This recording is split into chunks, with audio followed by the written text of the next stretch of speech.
So like Deadleg said, it was a great day for Purdue, not so great day for Kentucky. Oscar Tshiebwe, the former National Player of the Year, announced he's remaining in the NBA draft, even though it is possible, if not probable, that he'll not be selected.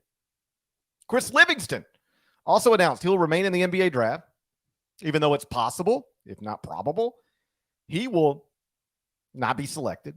And Antonio Reeves did withdraw from the NBA draft, but isn't sure if he's going to stay at Kentucky.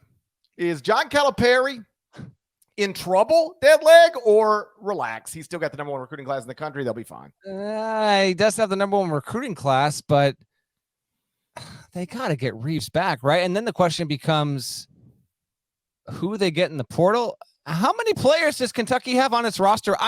Is it 8? I haven't on the roster right now. I have not looked. I have not confirmed this, but I saw somebody tweet currently in this moment right now. Yeah, Kentucky has 7 scholarship players. Man, oh man, that's jeez. Now they do have. Listen, they've got the number one class coming in. Wagner should be tremendous. Dillingham has awesome appeal to him. Aaron Bradshaw's another name to know there, but Reeves, you got to figure he's going to be back in the fold probably. And then who are they going to get in the portal? But no, hey, listen, no getting around it, man. Like the Tshiebwe stuff isn't a surprise, but in losing him and losing Livingston and it all happening at once, and then Reeves is undetermined about what's going to happen there.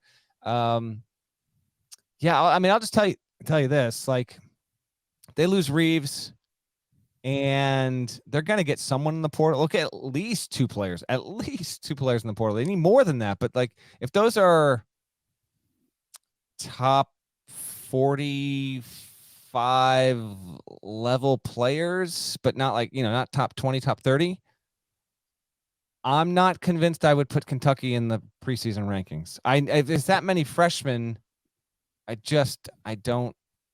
don't know if you can justify that. They've got a lot of talent, but it's young talent. SEC is going to be pretty good. Conversely, Tennessee feels like it has 17 players on the roster right now. So I very bad day for Kentucky in the moment. Calipari has been known to rally in major ways. We'll see if he can do it. But this is not how that staff thought this situation would be playing out as recently as a few weeks ago.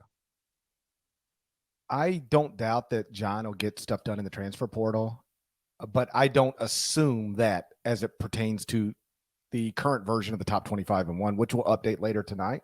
So I'm just basing it on what you've got committed right now. I dropped him to 24, not completely out, but like, I know the freshmen are awesome, but I think we're past the point where you go win with like your 4 best players being freshmen. Especially when we're still in the COVID era where guys are getting the bonus year. And so teams on average are a lot older. Yeah. Like, I don't think you win big if your best 4 players are freshmen or your best 5 players are freshmen. And that Kentucky in this moment looks like it's headed in that direction. Again, they'll get stuff done in the portal. They'll add experience. They'll add older guys. They'll fill out the roster. But on May 31st, this is not where UK, I echo what you just said. It's not where UK thought it would be. Are you surprised that Kentucky, of all places, is losing in players who might not get drafted? Like, listen, we'll get to Andre Jackson in a minute, left UConn. He's projected to go in the top 35 or somewhere in that. He could be a first rounder.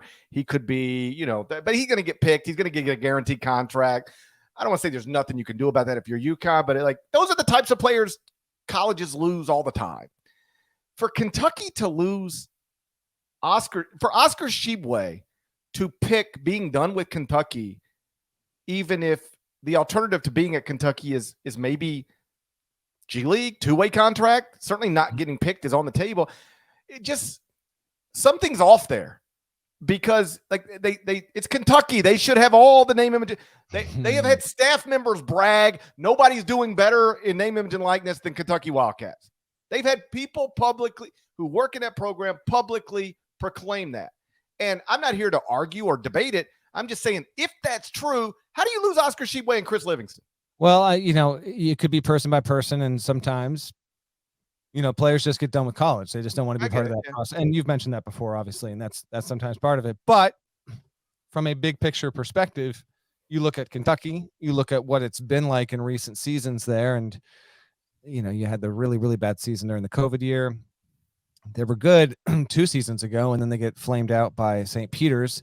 But like, there are just these things keep on piling up and mounting, and I don't know what is amiss, but when you are the University of Kentucky and we look up at the end of May and your roster has 7 players on it under scholarship, 7, 8 players, right? Depending on, I guess, how you read the Reeves situation.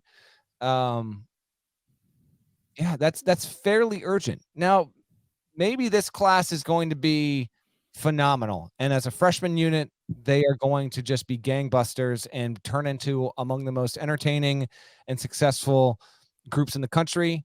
That would sure be a hell of a story, and would love to document it and talk about it. We'll see. But if you're a Kentucky fan, I'm just going to project here. I have to believe that essentially for the past, since the St. Peter's loss, and really even before that, but for recent history purposes, you've just been living with a level of consternation and unease that should not be attached to your program, because you are one of the 3 biggest programs in the sport. And you look around and like North Carolina had a disastrous season. It's not in this situation right now.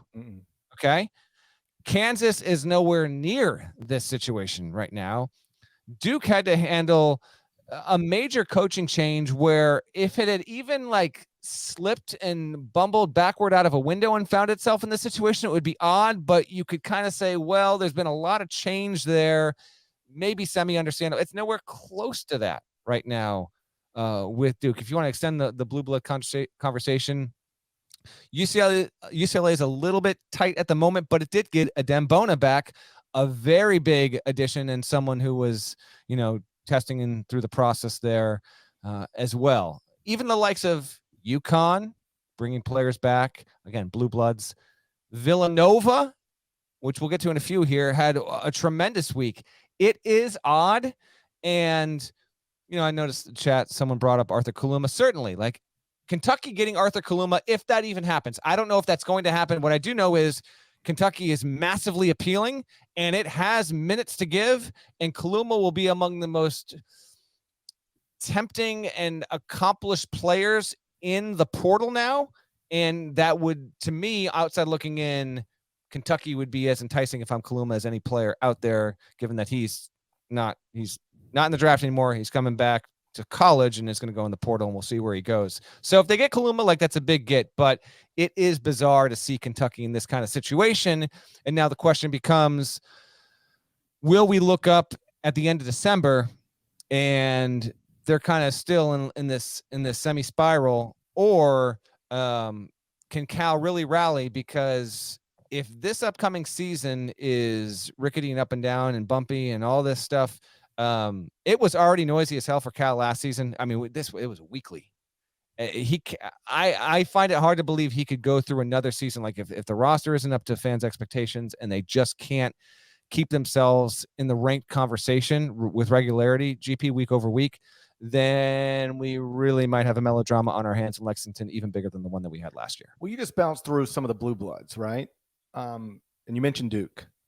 Cal Filipowski is a better NBA prospect than Oscar Tshiebwe or Chris Livingston. And somehow Duke was able to get him back. Mm-hmm.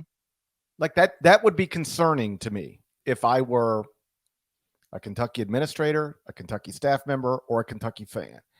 We are supposed to be the biggest and the baddest. We're supposed to be leading the sport in NIL, and we have dudes who might not get drafted just staying in the draft instead of coming back to school. Why? That question needs to be asked. If I were Mitch Barnhart, I'd be asking that question. If I were a Kentucky fan, I'd be asking that question. Hey, Cason Wallace, fine. What are we going to do? Projected top 20 pick? That guy's going basically every time. But why are we losing guys to the NBA draft who aren't going to be drafted or at undeniably risk of not being drafted? That's a question that should be asked. I don't know the answer to it, but I know that it's happening. And the fact that it's happening is problematic.